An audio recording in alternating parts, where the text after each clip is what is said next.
Amém, irmãos. Meus amados irmãos, né? Boa noite para todos.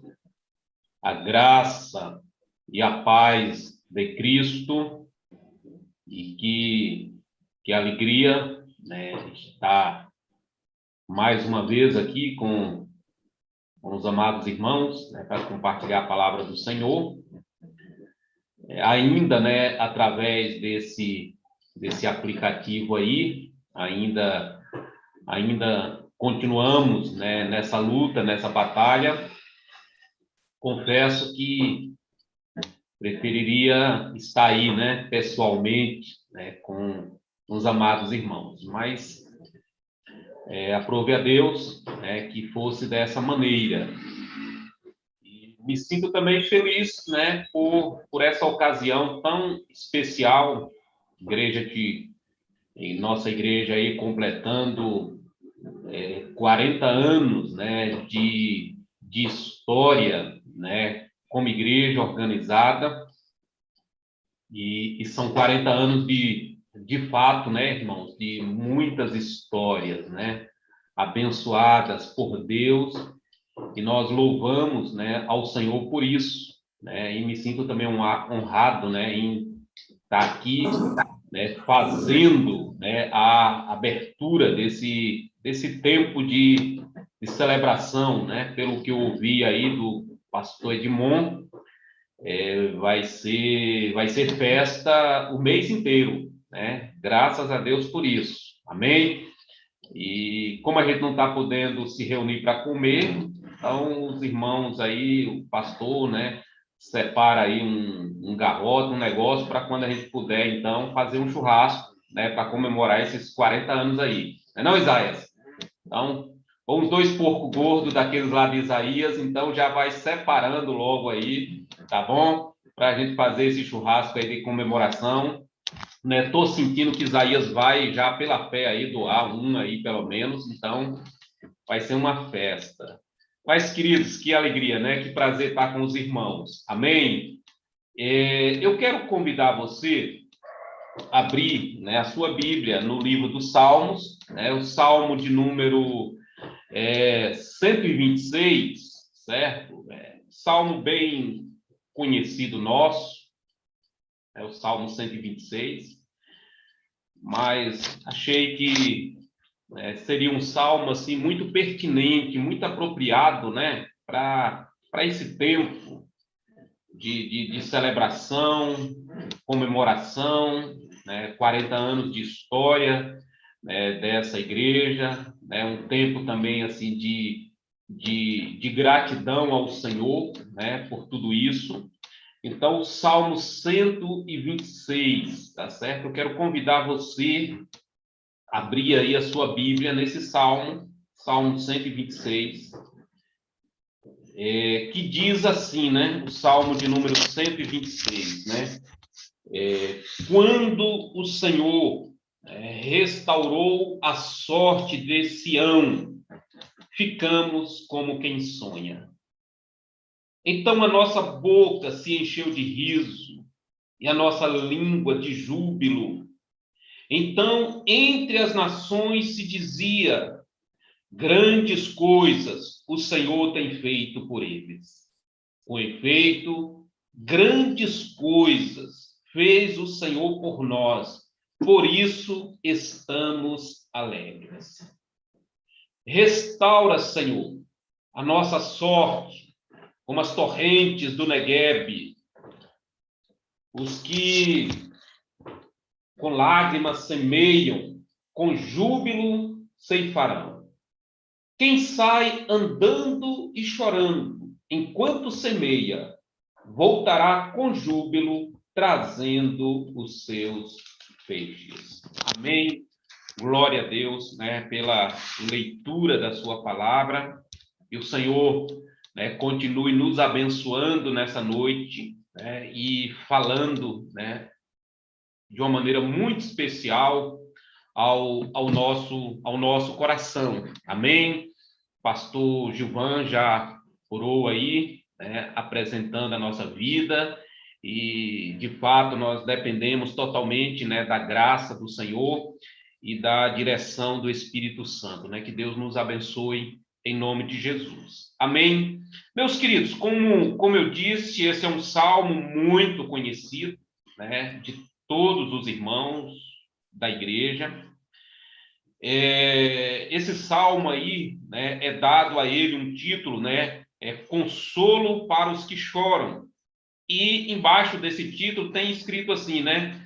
Cântico de romagem, né? Cântico de romagem, né? O que significa isso? Eu acredito que os irmãos têm conhecimento, mas o Salmo 126, né, faz parte, né, de um grupo, né, de salmos que começa no 120 e vai até o Salmo de número 134, né, que são chamados salmos de romagem, né, os salmos de romagem.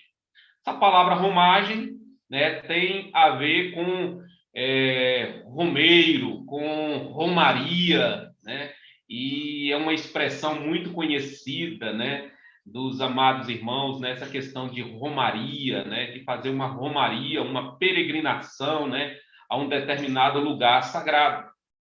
E nós sabemos que aqui nessa época era comum, né, esse tipo de romagem, né, de romaria, ou seja, os filhos de Israel, né, os judeus, eles de acordo, né, com a lei de Moisés, eles precisavam subir, né, a Jerusalém, ao templo, pelo menos 3 vezes ao ano, né? Para quê? Para adorar o Senhor, para oferecer sacrifício, né? Para cultuar a Deus ali no templo em Jerusalém, certo? E muitos, né, moravam fora de Jerusalém, muitos moravam distante de Jerusalém, né? Então, quando chegava, né, essa época, né, em que os judeus precisavam subir para Jerusalém, né, então eles faziam como que uma romaria, né, em direção à cidade de Jerusalém, e vinham, claro, judeus de toda a Palestina, outros até mesmo de mais longe ainda, né, fora da Palestina. E enquanto eles caminhavam ao longo daqueles dias, né, eles iam cantando, eles iam adorando a Deus, eles iam celebrando ao Senhor, certo?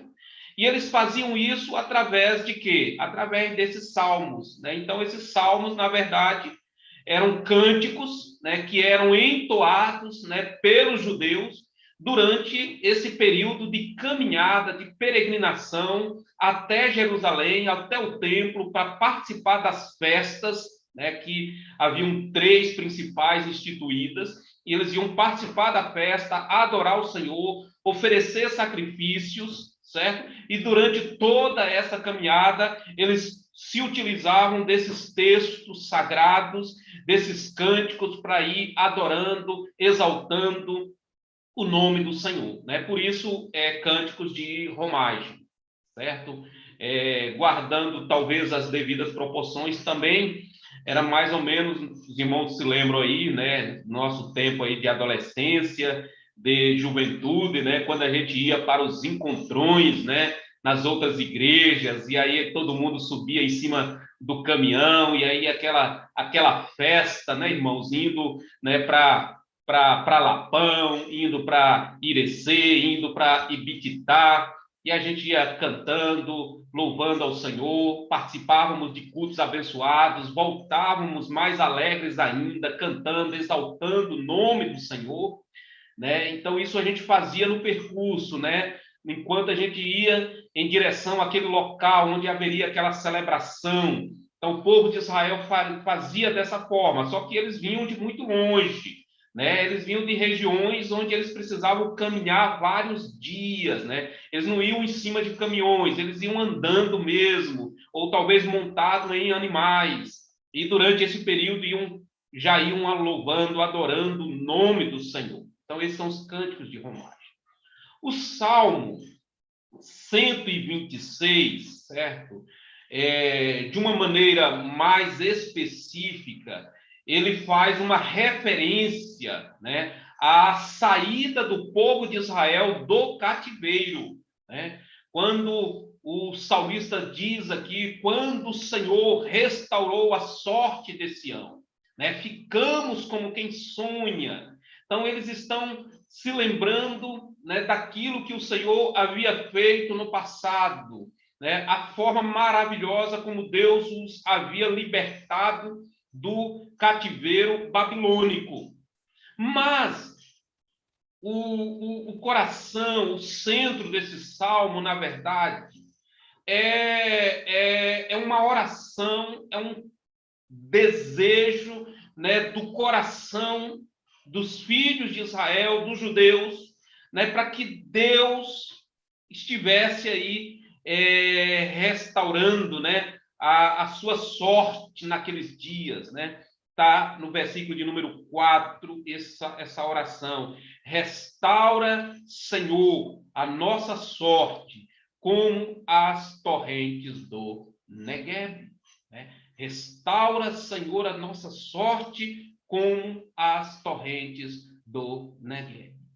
E quando, então, né, partindo desse ponto de vista, né, de que havia, né, esse desejo no coração dos judeus de que houvesse, né, uma restauração espiritual na vida do povo de Deus. Olhando então para esse salmo, irmãos, nós vamos encontrar, né, aqui nesse salmo, o que nós poderíamos chamar de, né, o caminho para a restauração espiritual. O que é necessário, talvez, para que nós possamos experimentar uma restauração espiritual na nossa vida. E é sobre isso, né, que eu quero, assim, estar, né, compartilhando, né, com os amados irmãos nessa noite, né? Então, eu quero falar sobre esse caminho, né, descrito no Salmo 126, para que possamos experimentar uma restauração espiritual na nossa vida.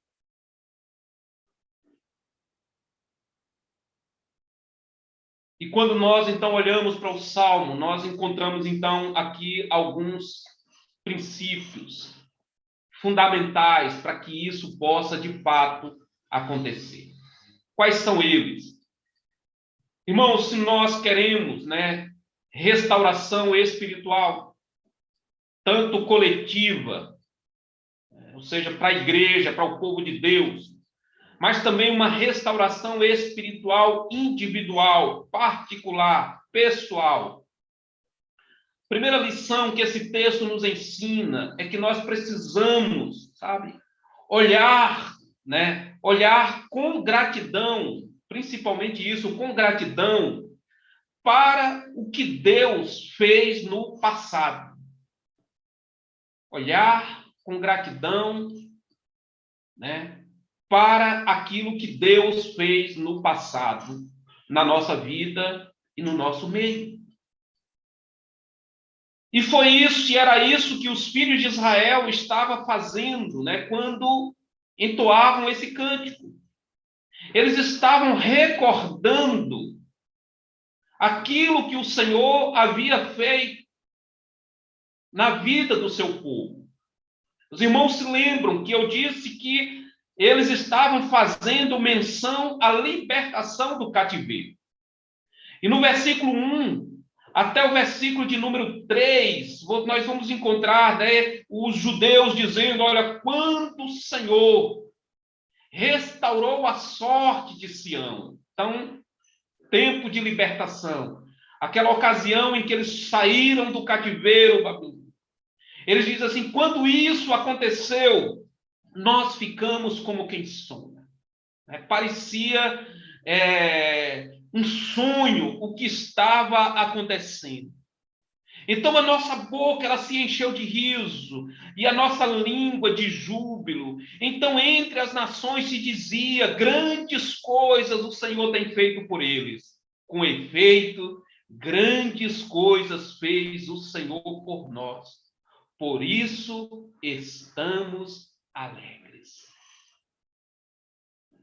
Amados, Deus havia feito algo inacreditável na vida do seu povo.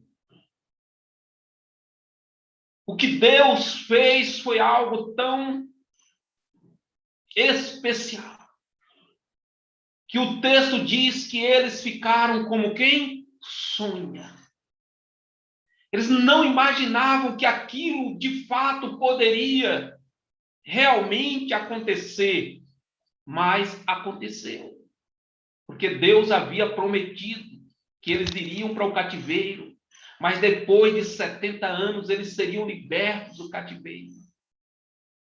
Mas de um certo modo eles achavam que isso agora era algo impossível de acontecer. Só que aconteceu, Deus fez, e quando Deus fez, eles disseram, nós ficamos como quem sonha. Era algo inacreditável, não apenas para os próprios judeus que ficaram como quem sonha, mas também até mesmo para as nações que estavam ali ao redor, que viram aquilo acontecendo. O verso de número 2 diz, então a nossa boca se encheu de riso, a nossa língua de júbilo. Então, entre as nações se diziam, ou seja, essa notícia, ela foi tão espetacular, essa notícia, ela foi tão tremenda, o que Deus estava fazendo, que essa notícia, ela se espalhou para outras nações. As nações tomaram conhecimento disso. E as nações, então, davam assim um testemunho sobre o que Deus estava fazendo na vida dos judeus. E as nações diziam, olha, grandes coisas o Senhor fez por esse povo. Ou seja, as nações, elas reconheciam que aquilo era uma obra de Deus, era Deus que estava operando um milagre. Nenhuma outra nação tinha experimentado essa libertação do cativeiro babilônico, senão povo de Israel, senão os judeus. E por isso as outras nações ficaram surpresas. Por isso as outras nações também não estavam acreditando no que estava acontecendo. Por isso as outras nações reconheciam que ali era a mão de Deus. Então Deus fez algo inacreditável. Deus fez algo, irmãos, tremendo na vida desse povo. E isso trouxe, uma alegria profunda. Eles diziam aí, então, então a nossa boca, se encheu de riso, a nossa língua de júbilo. No versículo 3, ele diz, com efeito, grandes coisas fez o Senhor por nós, e por isso nós estamos o quê? Alegres. Era motivo de alegria, era motivo de festa, o que Deus havia feito. E, irmãos, por que em tempos de necessidade de restauração espiritual, é fundamental que a gente possa olhar para o passado e recordar as grandes coisas que Deus fez? Porque isso, irmãos, isso traz esperança para o nosso coração, de que o Deus que fez no passado, ele também pode fazer hoje. De que Deus, ele permanece o mesmo. De que o seu poder não mudou. As experiências com Deus no passado mostra que hoje nós podemos experimentar novamente de um tempo de restauração, de um tempo de refrigério na vida espiritual. E eu quero dizer, irmãos, que esse salmo, esse ponto específico de olhar para o passado, ele é muito pertinente para a história da Igreja Presbiteriana de Ipanema. Se nós formos aqui recordar, irmãos, as coisas maravilhosas que Deus já operou na vida da nossa igreja. as manifestações sobrenaturais do poder de Deus, crescimento e restauração que Deus já fez nessa igreja, as grandes experiências vividas. Igreja Presbiteriana de Ipanema já experimentou de uma maneira maravilhosa, tremenda, poderosa, a manifestação do poder de Deus na sua vida. Nós temos uma história com Deus, nós temos lembranças de feitos espetaculares do Senhor. Devemos olhar para esse passado, olhar para tudo aquilo que Deus já operou, e não muito tempo atrás, irmãos, olhar com gratidão, mas olhar também com esperança, expectativa de que Deus pode fazer hoje isso na nossa vida. Que Deus, abençoe a nossa vida, que possamos lembrar e sentir saudade e desejar isso novamente no nosso meio. Eu que sou pastor, estou longe, mas que vivenciei, que experimentei muitas dessas coisas na igreja, irmãos. Eu sinto saudade disso na minha vida. Eu oro para experimentar isso novamente, aonde eu estou e na igreja que eu estou. Talvez essa igreja que eu estou nunca experimentou aquilo que a igreja presbiteriana de Ipanema experimentou um dia. Acerca do poder de Deus. E foi um tempo de sonhos. Foi um tempo de alegria. Foi um tempo que impactou aqueles que estavam ao nosso redor. Deus não mudou. Deus continua o mesmo. Amém? Que possamos olhar, em primeiro lugar, com gratidão para aquilo que o Senhor fez no passado. E crer que Ele pode fazer isso hoje. Mas, em segundo lugar, irmãos, se nós queremos essa restauração espiritual, não basta apenas olhar para o passado e ficar vivendo do passado.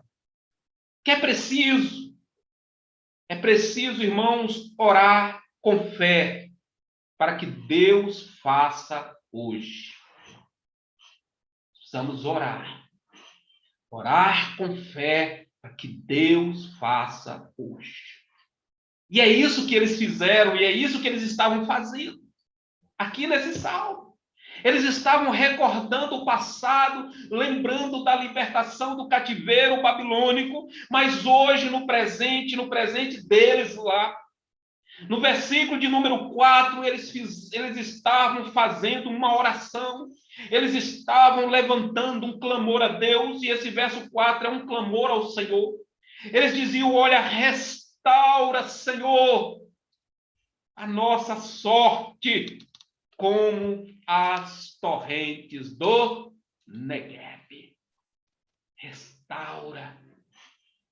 Ou seja, eles sabiam que aquele passado glorioso não era garantia de um presente glorioso. E eles sabiam que se hoje eles quisessem experimentar novamente aquela graça, aquele poder de Deus, era imprescindível, irmãos, levantar esse clamor ao Senhor. E talvez aqui está a nossa maior necessidade nos dias atuais. Voltar a orar, irmãos? Voltar a clamar ao Senhor. Voltar a buscar a presença de Deus na nossa vida. Nós sabemos que aquilo que não apenas a igreja de Ipanema experimentou, mas muitas outras igrejas experimentaram, foi fruto de muitas orações. Irmãos que se dobravam na presença do Senhor, nas madrugadas, orando e buscando o derramado Espírito Santo, o avivamento na vida da igreja. E a resposta veio, e os céus se abriram. Então, hoje, talvez a decisão mais importante, ou a coisa mais importante que nós precisamos fazer é voltar a orar, é voltar a clamar ao Senhor, é voltar a buscar a presença de Deus e voltar a fazer isso com fé, irmão, de que Deus de fato pode fazer isso. Eles estavam orando. Restaura, Senhor, a nossa sorte. Restaura a nossa vida novamente. E eles tinham um referencial, eles tinham um modelo, um exemplo de como Deus poderia fazer isso. Eles diziam: restaura a nossa sorte como o quê? Como as torrentes do Negueb. Irmãos, as torrentes do Negueb. Não sei se você sabe, né, o significado dessa expressão, que quer dizer torrentes do Negueb. Né? Hoje, claro que com a internet, com o Google, é muito fácil a gente aprender sobre essas coisas, mas se você não sabe ainda, eu vou aproveitar esse momento, eu vou compartilhar com você um vídeo, sabe? Está lá no YouTube, talvez alguns já viram, mas eu quero compartilhar nesse momento em que nós estamos pregando, para os irmãos terem uma ideia do que são as torrentes do Negueb, certo? Talvez por causa da internet aí, pode ser que até, né, quando a gente compartilha vídeo, alguma coisa assim, às vezes não funciona legal. Se não funcionar bem, depois você vai lá, pesquisa e assiste esse vídeo.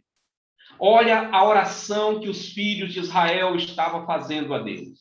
Restaura, Senhor, a nossa sorte como as torrentes do Negueb. O que são as torrentes do Negueb? Eu queria que você olhasse rapidinho aí, quer ver?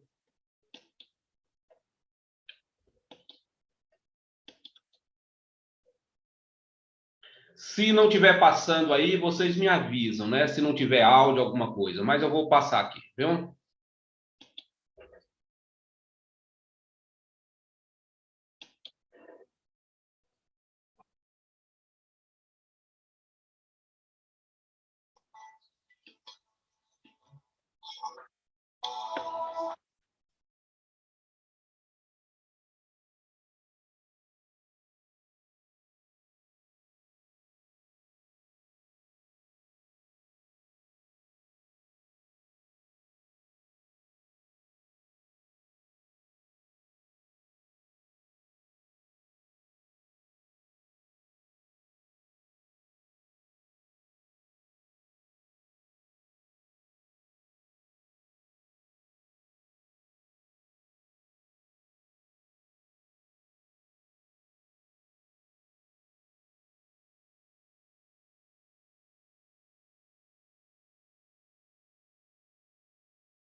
Amém, queridos?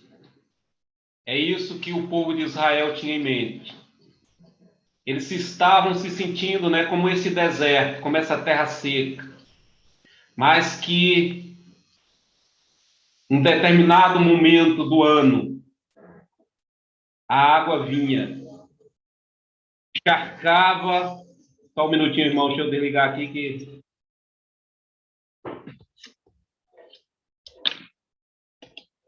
encharcava aquela região e o cenário era transformado completamente, de uma maneira tremenda. E ali, irmãos, a soberania e o poder de Deus. É isso que Deus também pode, né, fazer na nossa vida. Que muitas vezes pode estar árida, seca. A gente orar para que as águas do Senhor possam ser derramadas sobre nós novamente. Possamos experimentar, né, desse avivamento. Nós que somos aí do sertão, sabemos como, quando a chuva vem, quando as águas chegam, como tudo pode mudar. E isso pode acontecer também na nossa vida espiritual. Então, que nós possamos clamar ao Senhor com fé, para que Deus derrame das torrentes do Espírito Santo sobre a nossa vida. Terceiro e último lugar, irmãos, né, para nós estarmos concluindo, nós queremos a restauração espiritual. É necessário, claro, olhar para trás com gratidão, recordando o que Deus fez no passado, e esse Deus que fez no passado pode fazer hoje. É necessário, queridos, orar com fé para que o Senhor faça hoje, né? Levantar um clamor a Deus. Talvez essa seja a nossa maior necessidade. Mas também, né, irmãos? É importante, é fundamental esperar com expectativa o que Deus então fará na nossa vida no futuro. Crer, né, que Deus vai responder a nossa oração. Crer que Deus vai trazer essa grande colheita sobre a vida do seu povo. O salmista, ele termina, né, dizendo: os que com lágrimas semeiam, ou seja, os que estão semeando hoje com lágrima, aqueles que estão orando, aqueles que estão clamando, aqueles que estão na expectativa de um despertamento espiritual, aqueles que aguardam pelo avivamento, mas estão plantando agora, estão semeando, ele diz, com júbilo ceifarão. Os que saem andando e chorando enquanto semeiam, voltarão com júbilo, trazendo os seus feixes. E essa é a minha oração, esse é o meu desejo para a Igreja Presbiteriana de Ipanema. Que Deus traga, irmãos, uma grande colheita na vida dessa igreja. Que Deus traga um tempo de refrigério. Que Deus dê à igreja em dobro tudo aquilo que ela já experimentou no passado. Que Deus abençoe poderosamente a vida dos irmãos, que Deus abençoe a nossa igreja, em nome de Jesus. Vamos orar? Senhor, nosso Deus, nosso Pai, graças te damos, né, pela vida desta igreja, né, que nessa ocasião, nesses dias, completam 40 anos de história como igreja organizada. Mas graças te damos, né, por tudo aquilo que o Senhor já fez na vida desta igreja. Nós recordamos, meu Deus, com alegria, Senhor, tempos de refrigério que já experimentamos.